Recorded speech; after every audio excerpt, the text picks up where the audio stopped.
upper half good facelift. How many weeks ago? It was early December. Early December. Okay, and how did you find it? Amazing. So happy with it. Really, really happy with it. Amazing.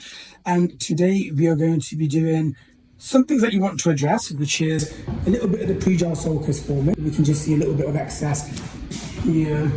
The marionettes here, which you can see is overlapping a little. And then we're going to do your lips. And something that you didn't think of doing, because it's already beautiful, is the nose. And she's still not sure. You can tell by the hesitant glare. But we're actually going to make this 9 out of 10 nose a 10 out of 10 look.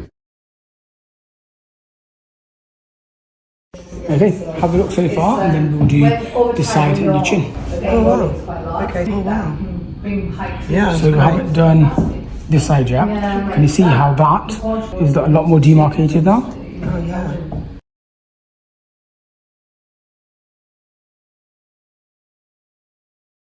Let's have a look. Oh gosh. Wow. They're quite a lot bigger. Yeah, it's amazing. You see? Are you freaked out? You must be a bit freaked out. I'm a bit freaked. Focus more on the shape, not the size, because the size isn't accurate.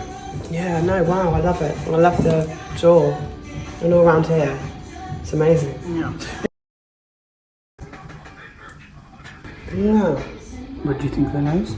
It's really subtle, but it looks amazing. Yeah? I love the tip. I love the tip. You actually love the tip then? I love the tip now. Good. That was a risk I had to take. My lips. My lips are amazing. Yeah, I love that nose. Look at that. Nice and straight, and that beautiful tip here. Lovely. Happy?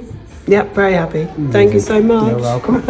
Sarah, tell me, was it good I literally forced you to do your nose? Yeah, I'm so glad I've done my nose. I will refund you if you don't like it. I'll take it. I'm jealous. I want her tip. You want a tip? And you said I could go from a 9 out of 10 to a 10 out of 10 nose. And I think it was already a 9, and now we're on a 10. Amazing. Oh, thank you. You're welcome.